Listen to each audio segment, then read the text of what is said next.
Hi, everyone. I'm Dune Lawrence, and I want to welcome you to this book talk for Barbara Demick and Eat the Buddha. My mother, Jenny Lawrence, is a former trustee of the library and is still very involved. In fact, is underwriting the Writing Life series and has helped organize this event tonight. So Barbara and I met in 2007 in Beijing when we were both journalists there. Barbara went to Yale and she started her career as a foreign correspondent with the Philadelphia Inquirer, where she covered Eastern Europe and lived in Sarajevo during the war in Bosnia. And from that experience, she wrote a book called Logovina Street, which I have right here, Life and Death in a Sarajevo Neighborhood.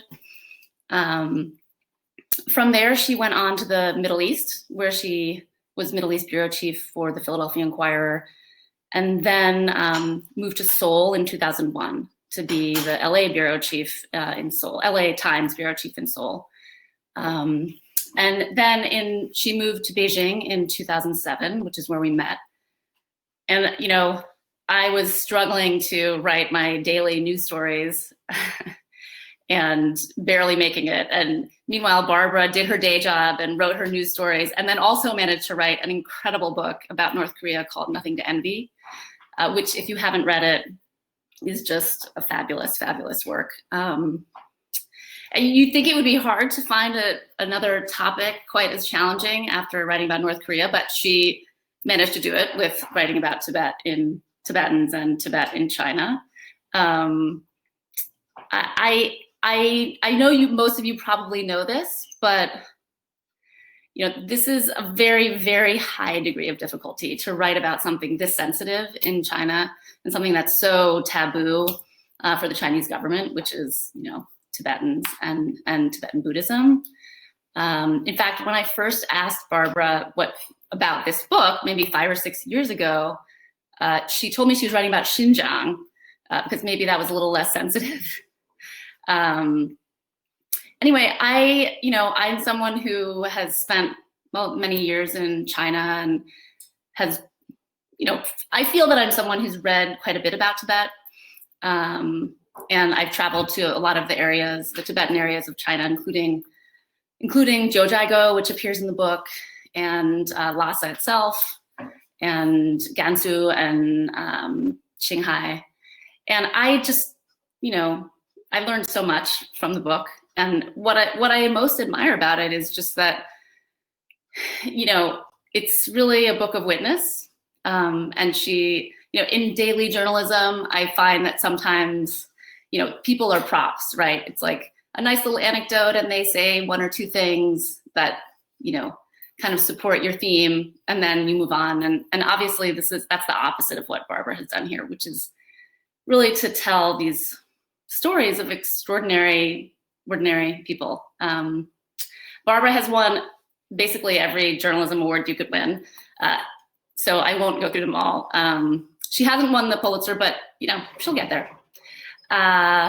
Anyway, I mean, none of those prizes could make me respect or love Barbara any more than I already do. And none of them can really do justice to what an incredible writer and reporter she is. So with that, I will turn it over to Barbara. Introduction. I should disclose that June and I actually are friends. So you can, take some of it with a grain of salt. But I really appreciate it. June also saved me the trouble of some of the explanation. I came to the Tibet topic sort of by way of a strange detour, which was North Korea. I had become really interested in writing about places that we weren't supposed to go. I think it's my little subspecialty is like covering repressive regimes, covering places that you can't learn about just by looking at Google Maps. And Tibet struck me as a place that had a lot in common with North Korea in that way. I should say when I moved to China in 2007, and I was sort of very intimidated by covering China. I came from Korea, and I was actually didn't really speak very much Chinese, and there were all these people like Dune who spoke beautiful Chinese and had been studying China for a long time. And I thought, like, how can I write something that's different? Like, where can I make a difference as a journalist? And always what we want to do is tell people something they don't know. I mean, it's there's sort of a saying that like any story is a good story if it hasn't been told before. And when I thought about Tibet, I saw a place that really was not at all well understood. Like North Koreans in some ways, Tibetans like really weren't depicted in any realistic light in the media. I mean, they weren't like North Koreans who were like, reviled as automatons and brainwashed. But the Tibetans were, kind of like, I don't know, these like rugged nomads or the hermits in the mountains. And you just had very little sense from the literature of what it was like to be a Tibetan in the 21st century, sort of living at the edge of modern China, trying to figure out, what your life was. And I decided actually pretty early on in my stay in China that I wanted to write about Tibet or Xinjiang. Actually, I did look at Xinjiang for a while as a topic, but my publisher was not so interested in Xinjiang. But that's another story. Anyway, Tibet really, struck me as a mystery. And I started traveling almost immediately into various parts of Tibet. And it was a very funny thing, because when I told people I wanted to write about Tibet, like people not like my China colleagues, but friends and family, I got a sort of like embarrassed silence. People seemed to think they should know more about Tibet than they actually did, and they were kind of like Dalai Lama, China, occupation. And so I thought it was really, the right place to write about, that people, needed an accessible book about Tibet, and they needed something where they could understand what it's like to be a Tibetan. All of my previous work has involved microcosms. My first book was about Sarajevo, and it was about life on one street. My North Korea book was about one city, Chongjin, in the far northeast. And so I thought I would, pick like one town, and I wasn't sure what town to pick. And then this like one town kind of jumped up. The town is called Naba or Nawa, depending on how you pronounce it. And it became really famous around 2009 because there were a string of self-immolations in this town. Actually, the first one was 2009, but it picked up in 2011. And Naba became known as like the self-immolation capital of the world. And it also became the most difficult place in really all of China to visit as a foreigner. I mean, it's a funny thing about Tibet. I think from what I've heard, several of you have been there. It's like if you're a tourist with money, it's not impossible to get to Tibet. You can get a travel permit to go there. It's very difficult as a journalist, but a lot of people go to Lhasa.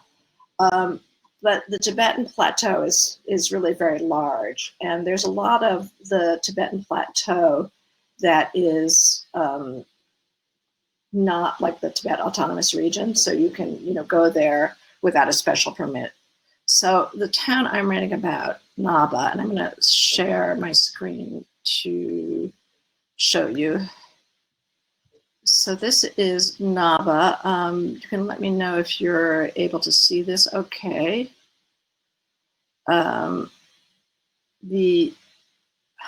can't seem to get this out of there. But anyway, Naba is kind of in the in Sichuan province, sort of really in the center, dead center of China. And Lhasa is to the west here, that's central Tibet.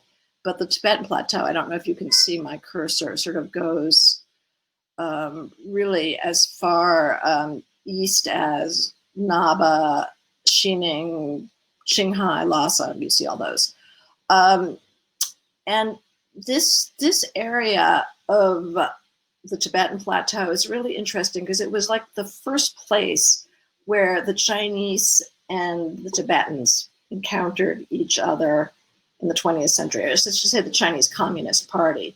During the Long March in the 1930s, the Red Army was basically ousted from eastern China, and they marched in retreat, trying to get away from the nationalists. They marched westward into the Tibetan plateau, trying to escape.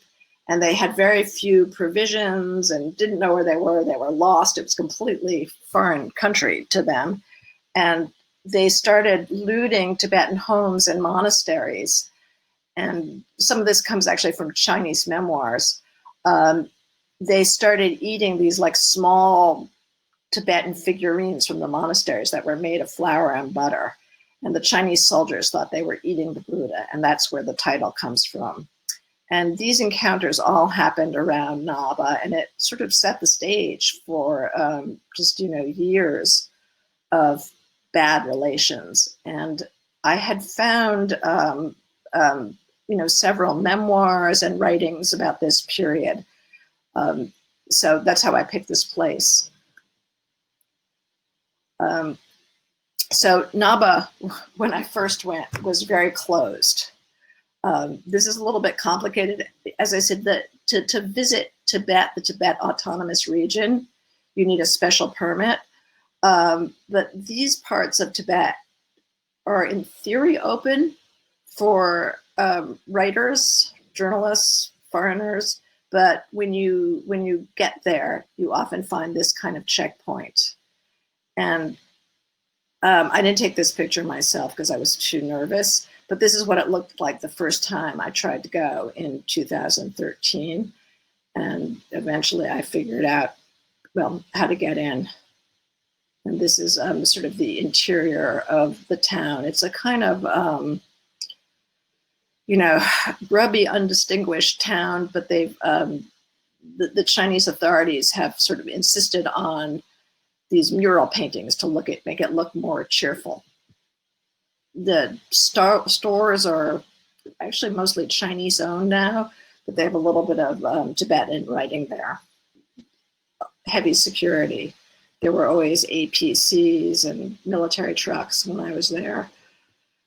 This will bring us to the heart of the book. This all sounds very scary. The book really tells the story of Naba through these families and people from the town. Like much of this part of Tibet, until the founding of the People's Republic of China, the governments was like a series of little kingdoms and kings and warlords and local rulers. And Naba was not unique in this. Naba had its own king until 1958. And a lot of my book is told through the story of his daughter. In this photo, the king is the tall man standing in back, and the small person with the very short hair is his daughter, Gampo. She was 7 years old at the time. And they were standing in front of their palace. The book opens with a scene in 1958, the following year, when Gampo comes home from a family funeral and finds the palace is surrounded by Red Army troops who have basically taken over this part of Tibet. And they evict her and her mother. Her father has already been kicked out. And this was the beginning of the Chinese takeover of eastern Tibet. This is, very confusing to people because you recall that the Dalai Lama fled Tibet in 1959. But what happened was in the early years after the founding of the People's Republic in 1949, Mao moved very slowly. But in 1958, the Communist Party pounced, and they started in eastern Tibet and kicked out all the rulers, started confiscating land, confiscating animals, forcing people into communes. And the first part of this, as I said, is told from the standpoint of this little girl. Her father, initially the Communist Party tried to co-opt these local rulers, and her father is the man sort of back in the back left, and the man on the in the center, that's the young Dalai Lama, and on the left is the Panchen Lama, two very important Tibetan figures. And this was part of their failed effort to co-opt these people, which did not work. Gampo, the princess, and her family were moved to Chengdu, that's the capital of Sichuan province, and lived kind of a decent life until 1966, the beginning of the Cultural Revolution. And in this photo, this is the last family photo. Princess Gampo is on the left.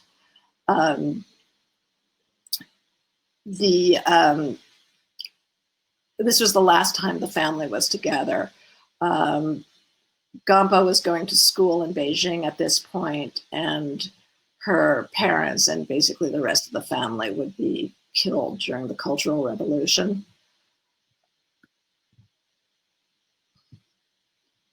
Gampo's story, it's a very long and complicated, rather complicated story, but after being tormented for several years in Beijing, she's exiled to Xinjiang in the far northwest, where she marries a Chinese man.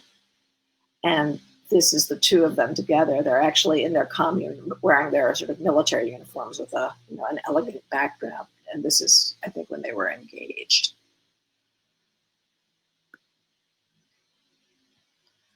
This is Princess Gampo today, and her story is, again, a long and complicated one, but she lives now in India, in Dharamsala, close to the Dalai Lama, and works with the exiled Tibetan government. And her palace is still standing in Naba. I took this picture in 2014. This is very typical of the Tibetan nobility homes. The thing that looks like a balcony is actually the toilet. The excrement would fall and then be scooped up and used as fertilizer. It was actually quite an efficient system.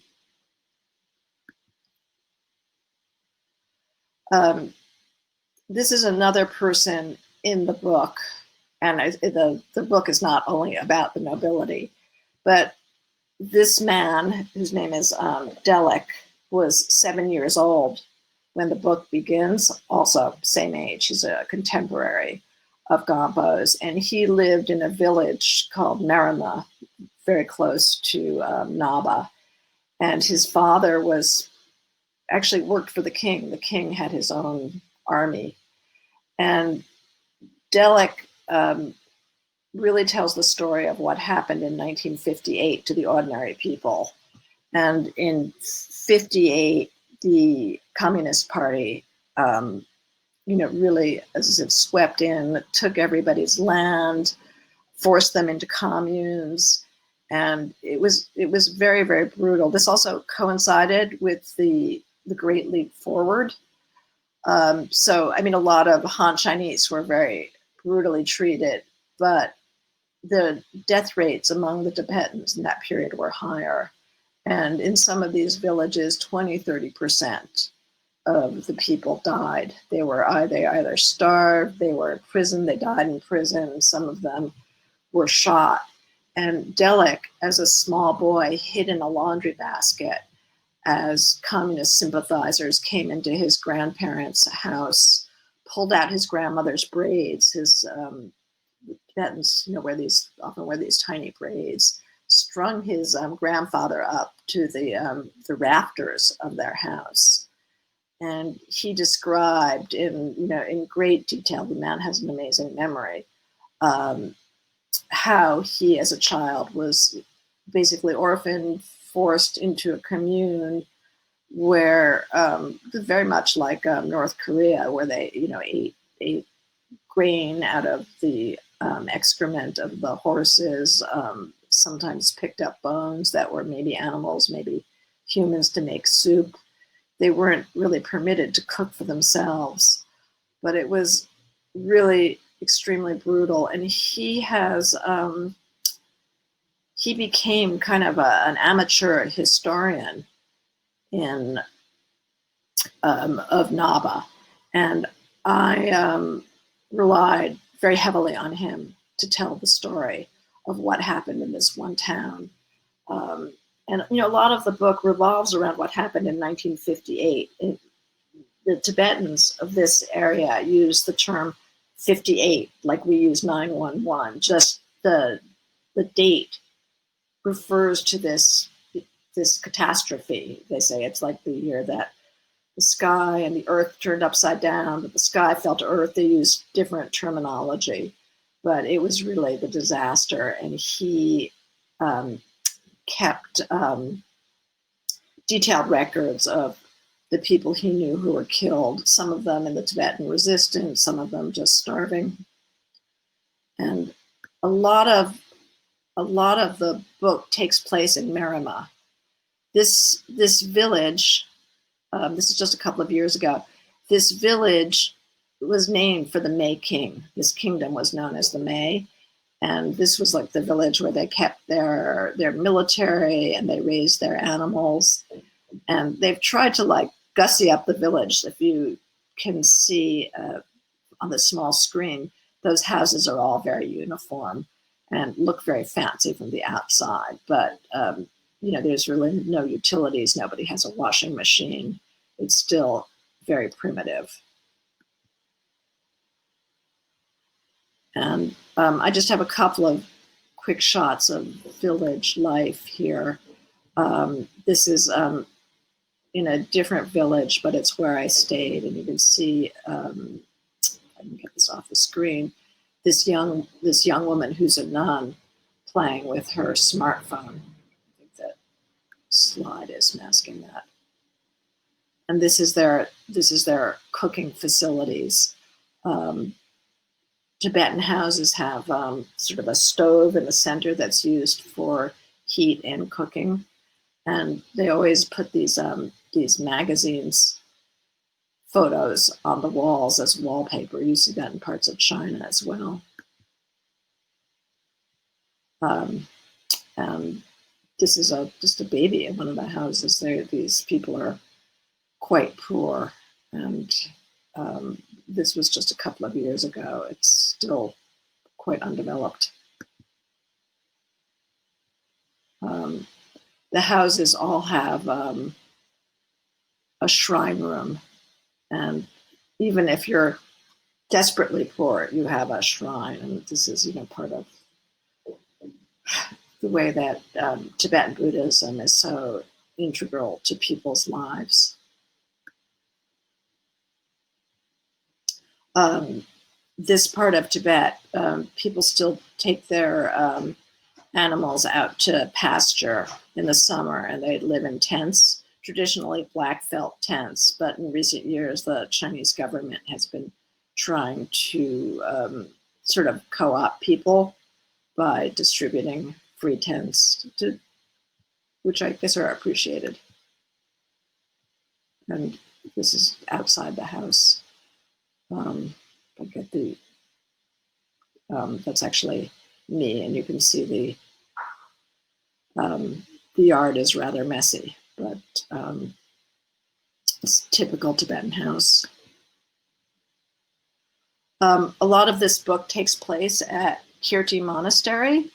Kirti is the largest monastery in Naba, and is the place where the self-immolations began. It's a monastery with about 3,000 monks at the time, and it had been very politically active. If you see in this photo, the monks are wearing these yellow coxcomb hats, which are part of the Gelug school of Tibetan Buddhism. And again, if you've been to Tibet, you might recognize this, but the debating is a very large part of monastic life. And the monks, study and they debate the meaning of life, of matter, of impermanence, whatever the topic. And it's a very kind of robust process. And this is just a view of Naba from the stupa, which is, the almost like a tower. And it's the highest point in Naba. And the monastery also serves as really a market and the center of the town. And there's always, buying and selling on the grounds. The grounds are really quite large. It's like a big college campus. This is the little store at the monastery. You can see there's a photo of the Dalai Lama up there on top. His photo is banned in many parts of Tibet, but this was taken at sort of a kind of a lenient period. And when I went back the following year, the photo had been taken down.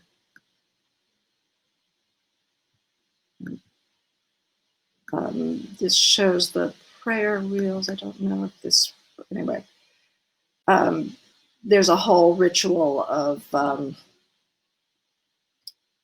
the older people coming and pushing the prayer wheels. And this is actually a video, but I think it is not playing. So we will move on. From the cover of my book, people think this has something to do with self-immolation. It doesn't. It's actually a stove for burning incense. And you can see the new construction in Naba in the background. The town has become, just a big construction site. And like many parts of Tibet, Chinese are moving in, opening stores, building new apartments, basically changing the demographics of the town. I'm going back to the people. So another person is in the book. A lot of these stories are told by children. Is a young monk. His name is Dongtuk, which means wild baby yak.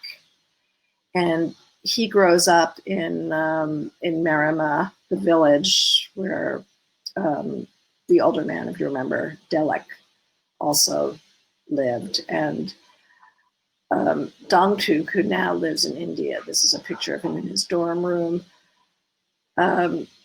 became a well-known person because he knew so many people who self-immolated. So what happened is that in 2008, right before the start of the Olympics, there were a series of protests that broke out in Lhasa and spread throughout the Tibetan plateau. And Naba were probably the most violent protests anywhere outside of Lhasa. About 22 Tibetans were killed. No Chinese were killed in Naba, but the police opened fire on demonstrators, and there were some young monks, some young people, some students. I'll show you a picture of some of them later, who were killed. And the following year, 2009, in sort of commemoration of what had happened the year before, the first monk lit himself on fire in front of Kirti Monastery. And the monk actually survived, and it was considered kind of a one-off case, something that would never happen again. But 2 years later, it did. And this was, I'll go back to here, go back to her. 2 years later, this monk, whose name is Phuntsog, immolated himself again in front of Kirti Monastery. And that just set off what you could call cluster suicides or copycat suicides, or just, a wave of protests, self-immolation protests. And these young Tibetans, they were mostly young, not all. If you read their final statements, felt that they were not going to do anything violent towards somebody else because they believed in Tibetan Buddhism, and they couldn't justify killing another person, but that they would do this very dramatic act of self-annihilation to make a protest. And I originally met Dongtuk, the young man in my book, because he knew more people who had self-immolated than anybody else. This boy, Phuntsog, is from Marima village. And this boy, whose name is Rinzin Dorje, was the half-brother of Dongtuk. And these people became, kind of like famous martyrs for the Tibetans. There have now been more than 150 self-immolations. The last one was late last year. It's pretty much quieted down. And it really was very shocking to everybody. I think a lot of it had to do with the Tibetans really wanting to send, a strong signal saying that they were not happy under Chinese rule. Kirti Monastery in particular had been the target of a lot of campaigns of patriotic education by the Communist Party. Monks were forced to sign loyalty oaths denouncing the Dalai Lama, pledging their support to the Communist Party. There were a lot of restrictions on who could study at the monasteries. And the monasteries are basically the schools and the libraries. And the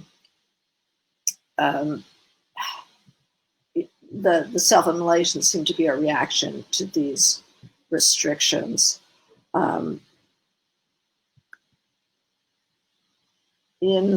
This is outside the Dalai Lama's headquarters in Dharamsala, India. But as I said, these people have become, very famous as martyrs for the Tibetan cause. And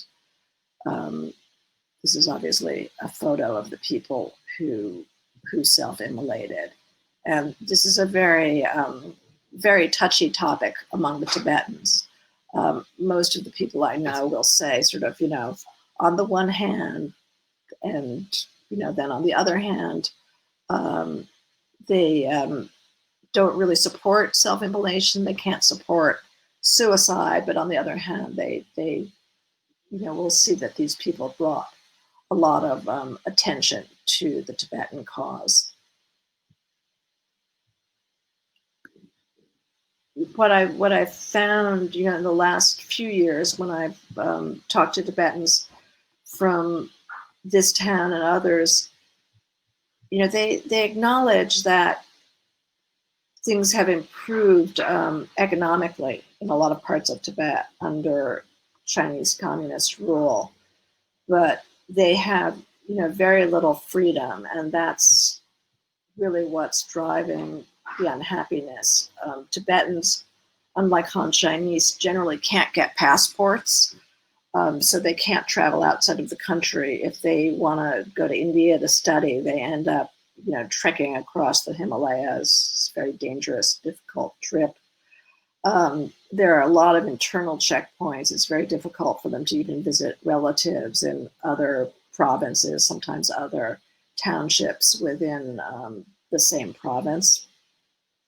And it's really the restrictions on their freedom that I think has, continued to drive the unhappiness. Anyway, I think I can open up for questions. fantastic presentation, just really interesting and great images. Well, I'm Sarah Holliday, the head of events at the library, and I'm just going to voice the questions. Audience members, please do add your further questions and comments in the chat. We have a couple here. Someone comments, "You did such a deft job," which I think we all endorse. How often could you get to Naba or Marama when you were there? I made sort of 3 trips to Naba. The first time I went, I was when it was really under kind of a military occupation, and I went in the back of a taxi, and I actually was scared to get out of the car, and I just like drove around and looked. But I went in again the following year, and it was 2014. It was a little bit more relaxed, and that trip I stayed in the area, and I went in like 5 or 6 times. I slept elsewhere, but I went in pretty much every day, and I wore, actually I think I had a photo of myself. I wore like a big polka dotted hat and kind of like a face mask. It's very dusty and sunny there, so a lot of people wear masks and everybody wears a hat. So it wasn't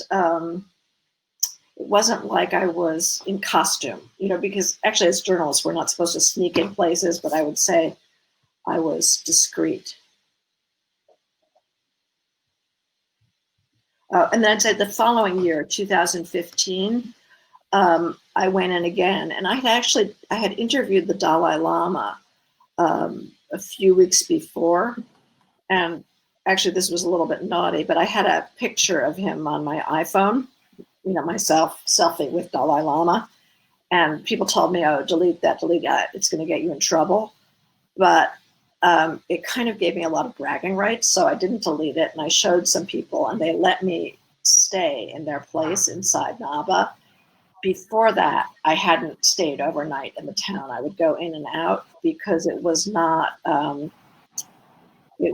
really permitted for foreigners to check into hotels there. But I actually stayed in the town, and I stayed for a couple of days. I probably would have stayed longer, but I was traveling with a Chinese assistant who got altitude sickness, so I left. That's great. So can you talk a little about what were the most difficult parts of reporting this? I think the most difficult part was the language. There's a lot of different dialects of Tibetan, and the dialect in Naba, which is part of a region known as Amdo by the Tibetans, is very difficult, and I don't speak it. I mean, I don't speak regular Tibetan either, and my Chinese isn't that great. And it was really hard to bring a Tibetan translator with me because a Tibetan would get into so much trouble if they were caught. So I ended up mostly working in Chinese, sometimes using my own Chinese, sometimes bringing a Chinese assistant, and then I had to have I made a couple of Tibetan friends in the town, and they would translate, from Tibetan into Chinese, and then I would either understand it or be translated back to me into English. It was very complicated, and for the kind of reporting that I do, I write narrative nonfiction, so I need a lot of detail. I don't just ask basic questions. It was, really hard to get complete stories. So in my book, the people who really get most of the weight in the book live in exile. And I would have preferred to use people who are still living in Naba, but I just, couldn't spend enough time with them to get a really complete story. And, I will say this might be like Tibetans also can be very imprecise. It's not a real document culture. And so their sense of chronology is often off. So people would tell me something happened 2 years ago, that happened 20 years ago. a lot of people, even young people who are reasonably well educated, weren't sure about their date of birth. So it made me kind of miss the North Koreans, because North Korea is a very document-oriented society. So interviewing North Koreans, I could get a lot of detail and fact, but this was always, very confusing. And also I'd say, like, because I do nonfiction, I don't invent dialogue. I don't invent, whether or what somebody's wearing. It has to be, if I say she was wearing her school uniform, and it was a blue skirt and a white blouse, that's what she was wearing. You don't make that stuff up. So, just having the time to do the interviews and, getting the details was really difficult. Mm-hmm. So I think you just spoke to this a little bit, but another question asked, was it easy to get the Tibetans to trust you and to speak openly to you? I mean, language barriers, various barriers, but trust issues? Surprisingly, it was very easy to get the Tibetans to trust me. I don't know why they did, but they did.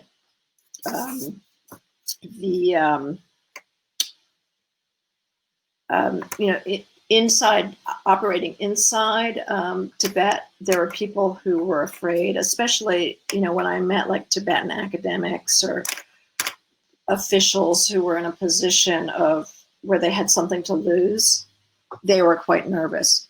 But, kind of people who are not Communist Party members, and there are a lot of Tibetans who are party members, people who are just working in the market or farming or nomads were very open and very welcoming. And it kind of made me nervous because, you always wonder. For me, I was not in that much danger I was an accredited journalist. And, where I was, although the Chinese government didn't really want me there, I was legally there. There was, nothing I had done that was legal. And so the worst that would have happened to me is that I would be, escorted out of town, which has happened to me on other stories. But Tibetans who were working with me or who spoke to me could really get in major trouble. And so that was always like something that caused great anxiety. And, I'd say after my first couple of trips on the Tibetan plateau, I stopped traveling with Tibetans because I was just so fearful of getting them in trouble. I mean, I used my last trips, I used a Chinese driver who had a black car with kind of tinted windows. And, going through checkpoints, if you looked like you were Chinese, and they, rarely look at women in the back of the car, you could kind of sail through. And I also realized that this driver, if he was stopped and caught, he wouldn't get in that much trouble because he was Chinese. So a slight follow-up to your comment just now, under what auspices were you legally there? What does legally there mean, the way you just said it?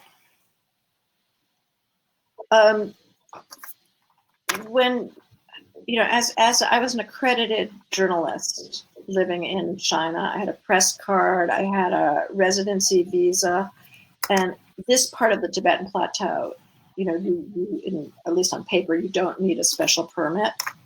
And so, as I said, I traveled discreetly. I mean, I sat in back seats when we went through the checkpoints. I wore a hat, which a lot of people wear hats there. But like I didn't go in costume. I didn't like sneak in on a horse or a motorcycle. It was like, at any given time, I was not violating the law. And we had a bureau in Beijing, and we had to sort of abide by the laws. Yeah, makes sense. So you spoke to the Dalai Lama. Did you ask him what he thought of the self-immolations? Yes, and I got this kind of, frankly, mealy-mouthed answer, which is, I mean, I can understand his position, but it's every Tibetan I spoke to, Tibetans have lots of different views, from the Dalai Lama to, a barely literate housewife, said, the same thing is like, I don't want to, I deplore the loss of life. It's a terrible thing for young people to be, taking their lives in this way. But on the other hand, I don't want to criticize them because they made this sacrifice for the sake of Tibet. And it was always, on the one hand, on the other hand.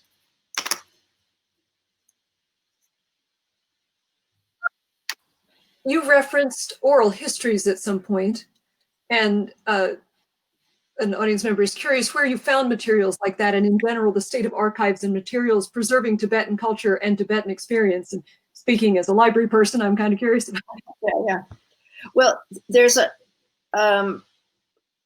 is like a large exile library in Dharamsala, and in somewhat recent years, they have been collecting oral histories from survivors and just elderly Tibetan exiles, and it's not that methodical, but there are a couple of books of oral histories.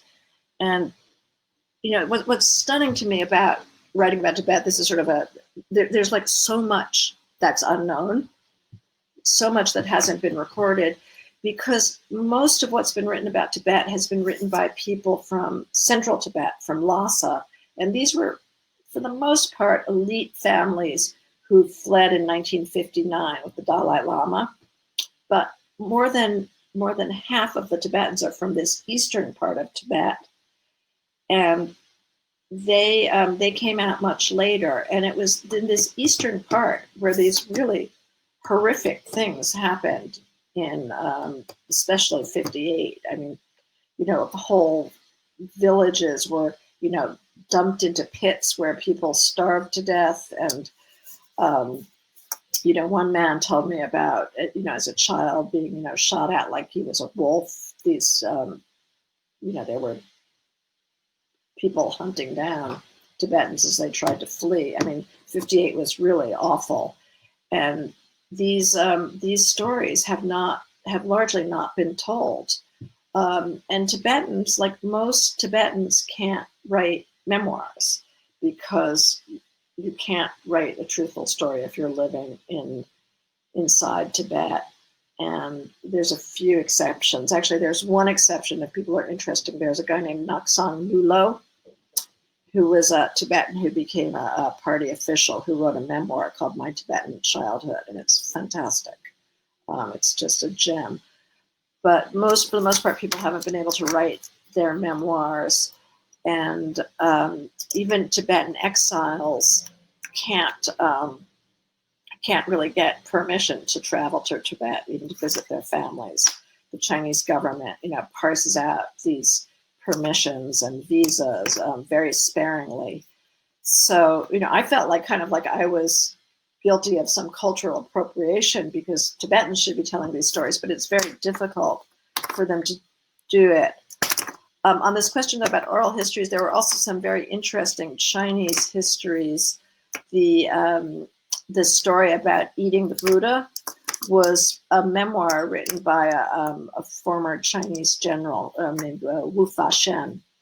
And, he talked a lot about what the Red Army had done in the 1930s to survive. So it's like bits and pieces.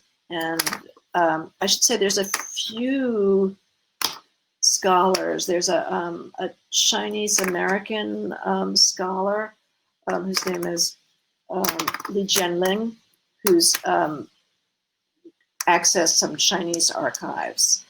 But that's extremely difficult. Anyway, I wish there was more that was known, and I wish there were more people, doing it before the memories and the records disappear. So we have a few more good questions here. Do these Tibetans know about the high-profile foreign Free Tibet activists? Do they appreciate that? I think they do. There's a lot of information that seeps in from the Tibetan exile community to people still living in Tibet, not as much as there used to be. But everybody uses WeChat, and the Tibetan exiles love WeChat, and they may be, chatting with their families, 12 times a day. I think they're reluctant to put anything too political in those chats because WeChat is monitored, but there's still a fair amount of communication. Thank you. Have the Chinese authorities tried to co-opt and take over the leadership and governance of the monasteries? Oh, yes, absolutely, they have, and that was really what caused some of the trouble to begin with. The religious affairs authorities in China, have their appointees who are in charge of the monastery governance. And, often the monastery heads will try to keep the monks from engaging in any kind of political activity. They'll say, please just do your studies, don't march. But that often doesn't work. And there's also, this may be getting too much into the weeds, but, there's this, I don't know if people have heard of Shugden. Shugden is a Tibetan deity who has a strong following, and the Shugden people are very anti-Dalai Lama, because the Dalai Lama has condemned Shugden. This is again a very complicated story. So the Shugden people are like opponents of the Dalai Lama, and they have their own monasteries. And I don't know if you've ever seen this, but like when the Dalai Lama speaks internationally, I saw this outside the Beacon Theater in New York a couple of years ago. The Shugden people will be like, false Dalai Lama, blah blah blah. They're always demonstrating against him, and many scholars think that the Chinese Communist Party is supporting the Shugden movement. Fascinating. Speaking of the Chinese Communist Party, after the book came out, are you still allowed to visit China? Are there any repercussions for you personally? I don't know of any repercussions. At the moment, nobody is really visiting China for sure because of coronavirus. So I'll see, but I haven't heard of any repercussions. Anything else interesting to compare between reporting on North Korea versus reporting on Tibet? I think I saw a lot of the same kind of fear in Tibet that I did in North Korea. Again, not from like regular people, because Tibetans are very friendly and very hospitable, and but Tibetan intellectuals, were so scared. I remember meeting like a Tibetan professor who was spoke at some government-sponsored conference, and I don't know what the subject was. It was like the environment or something permissible, and I called her afterwards, and she just like hung up. And I called back. I thought the line was disconnected, and she's like, "I can't talk to you." And I had that experience as well. I also went to Jojigo, which is this sort of touristy resort in the sort of not far from Naba, and I met some Tibetan officials there, and they just, they wouldn't. We were at a banquet. They wouldn't even go near me. And I realized that they could get into just such trouble for being seen with a reporter, and after a while you don't want to get other people in trouble, so you stay away. Another somewhat connected to that question, I think, what has been the result of CCP-directed Han migration into the Tibetan region? And someone adds, and has that migration slowed now?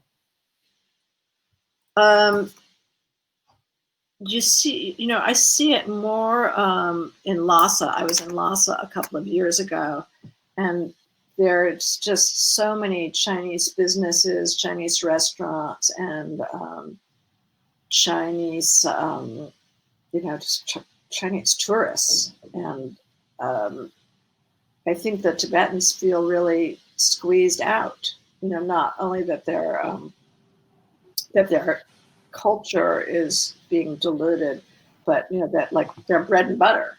The shops are Chinese owned, and the Chinese are usually better capitalized. They come in with larger organizations backing them, and also the Chinese have like freedom of movement. Like Naba used to be like famous as a town of traders under the king, under the Sme king, whose picture I showed you earlier. He was like a very pro-commerce king, and there was like a big market. There were a lot of Muslim traders there. There was a lot of salt and tea trade coming through there, and those Tibetans traded. I don't have the map up, but they would trade from the manufacturing hubs of southeastern China, through the Tibetan plateau, through the border of Nepal, and into India. That was like, one of the main trading routes. And Naba businessmen really dominated that trade, but now they can't get passports. So they can't, you can't trade internationally without a passport. And, they've just been squeezed out again by, better capitalized Chinese companies. And, even in construction, when you see like construction sites in this area, most of the construction workers are Chinese. And I spoke to some Tibetan, actually they were Tibetan nuns who were doing construction work, and they said they were paid like a third of what Chinese received. Wow. Thank you. So we have one more kind of multi-layered question, then a couple of people who've asked some great questions that are a little more forward-looking. So actually, and here's one extra. So I was going to say, we'll take those couple if that sounds good to you, Ms. Demick, and then kind of move towards closing. So audience members, thank you so much for all these great questions. If you've got any others to add them to the chat now. I'm going to pick this bottom one just for the moment. Could what happened to the Uyghurs, I'm probably mispronouncing that, happen to the Tibetans? Yeah, absolutely. And, at the moment, the Uyghurs are being much more harshly treated than the Tibetans. You have, maybe more than 1 million Uyghurs in these really detention camps that some say are like concentration camps that have, entire families and townships have been, basically wiped out by these detentions. The Tibetans at the moment, they're not being treated well, but it's much better. But I think, what's happened to the Uyghurs sort of hangs as sort of a cudgel over the Tibetans. And, what I've seen in China is they'll concentrate on one. I think they're almost easier on the Tibetans right now because they're like, okay, well, they're concentrating on the Uyghurs, but I could see some of the same things happening. Yeah. So an attendee says, thank you, Barbara. I'm really enjoying your book. Again, a sentiment we all endorse, I think. Early in the book, it seems that several of the people you profile were open, even aligned on some level, with the expressed values of the Chinese Communist project, this while enduring extraordinary loss by the same regime. You mentioned this complexity in an early chapter. How did people reflect on this complexity within themselves over time? That's a great question. Great question. There is a certain alignment between some aspects of Tibetan Buddhism and socialism. I won't say communism, but socialism. And, there were many Tibetans, including the Dalai Lama, who said to me and to other interviews that he considers himself a socialist at heart, who thought that Tibetan society needed to be reformed and that the aristocracy had too much wealth and that there should be an equitable, distribution of assets and wealth among the people, sort of very, idealistic, pure version of socialism. And so there were many Tibetans who, in the early days, embraced the Communist Party, thinking that they were socialists. They did not embrace the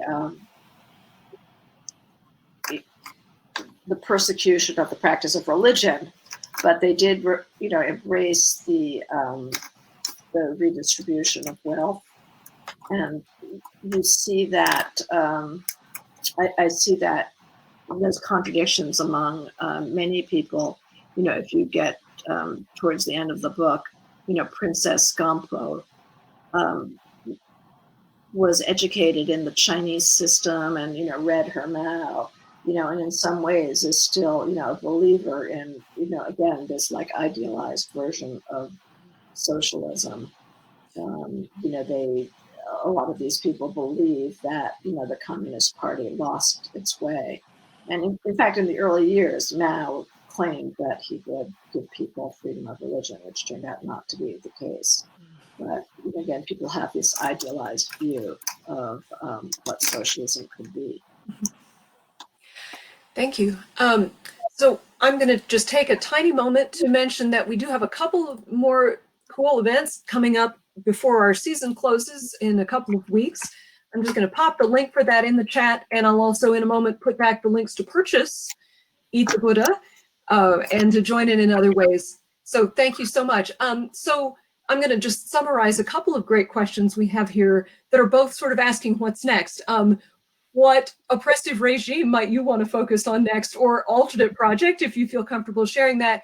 And also, what do you see next for Tibet, given how old the Dalai Lama is and the years that have gone by? What do you see next for them? Yeah. Well, I mean, as I mentioned in the beginning, I really did want to write about the Uyghurs, and I had been looking at writing about, these two towns, and I spent a lot of time going to Kashgar. And I mean, I don't want to diss my publishers who've been great, but publishers at that time were just not interested in the Uyghurs. They didn't have the star appeal of the Tibetans, and I don't know if it was because they were Muslims, but at the moment there's been some excellent reporting by other journalists about the Uyghurs and basically the eradication of that culture.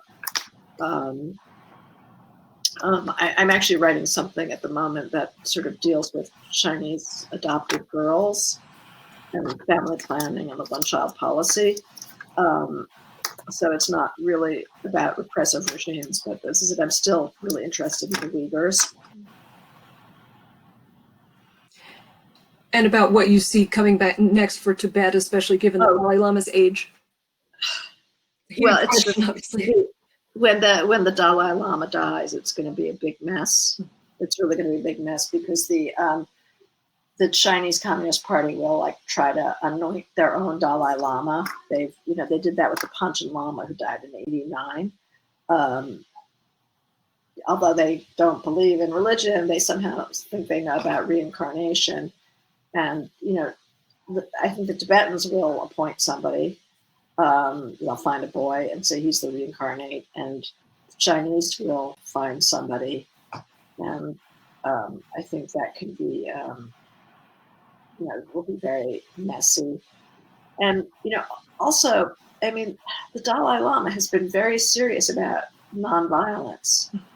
It's a lot of this this self-immolation wave had to do with making a violent statement but turning the violence inward. And Tibet, despite the fact that they're Buddhist, I mean, Tibetan culture has not always been nonviolent. There's if you read the history, there's a lot of really, really brutal wars, and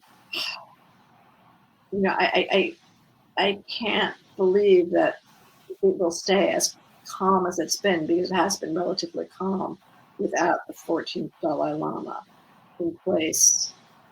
I mean, in the long term, I don't know that I'm completely pessimistic. There's a lot of Tibetan Buddhists in China, and a